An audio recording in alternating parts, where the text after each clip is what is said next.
सभी साथियों, सभी विद्यार्थियों को जय श्री श्याम। आज हम लेके आए हैं बीए द्वितीय वर्ष हिंदी साहित्य काव्य का लघुत्रात्मक प्रश्न। प्रश्न संख्या 1, मंगला चरण के रूप में केशवदास ने किस प्रकार गणेश जी की वंदना की?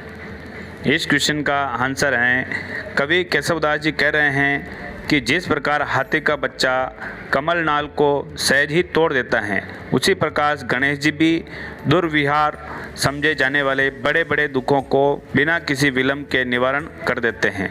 हाथी का बच्चा जिस प्रकार कमलनी के पत्तों को तोड़कर कुचल देता है, वैसे ही गणेश जी भी जीवन की कठिनाइयों व बाधाओं को बलपूर्वक दूर कर देते हैं। प्रश्न संख्या 2, कवि ने सरस्वती की वंदना में क्या कहा है?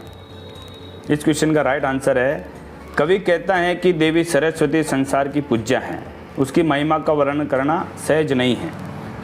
इस संसार के सम्मान समृद्ध अर्थात प्रखर बुद्धि वाला कोई नहीं है जो इसकी महिमा का वर्णन कर सके।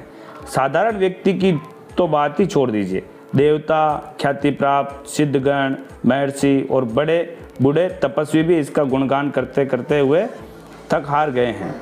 इसकी महिमा का वर्णन पूरा नहीं हुआ है। बीते हुए काल में भी लोग इनकी प्रशक्ति गाते थे, वर्तमान में भी धरती के मानव गाते हैं।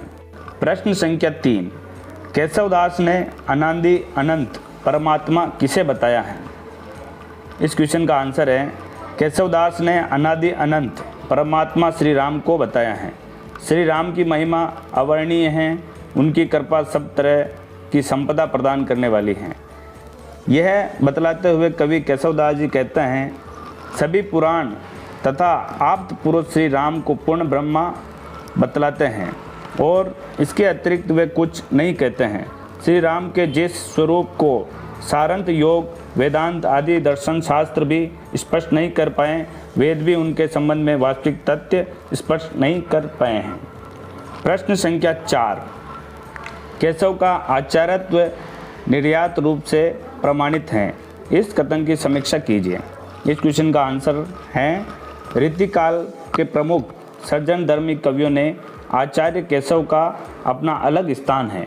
उन्होंने एक और रामचंद्रिका जैसे प्रबंधात्मक काव्य कृति की रचना करके अपनी कवि का परिचय दिया, वहीं दूसरी ओर कवि प्रिया और रसिक प्रिया जैसे उत्कृष्ट ग्रंथों का प्रणयन कर साहित्य शास्त्र के आचार्य पद को अलंकृत किया। संस्कृत में प्रचलित आचार्य परंपरा से केशव अधिक प्रभावित रहे हैं।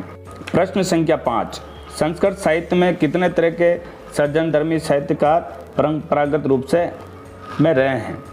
इस क्वेश्चन का आंसर, संस्कृत साहित्य में 2 तरह के सज्जनधर्मी साहित्यकार परंपरागत रूप में रहे हैं। एक तो केवल कविता रचना की प्रवृत्त रहते थे और दूसरे शास्त्रीय सिद्धांतों तक विवेचना करते थे। काव्य की परिभाषा एवं स्वरूप, उसके भेद, काव्य की आत्मा एवं अन्य अंग, शोभादायक धर्म, गुण और अलंकार, काव्य में प्रयुक्त शब्द, अर्थ, प्रयोजन आदि विविध बिंदुओं की समीक्षा करके सिद्धांतों की स्थापना करने और लक्षण ग्रंथों का निर्माण करने वाले विद्वान को आचार्य कहा जाता है।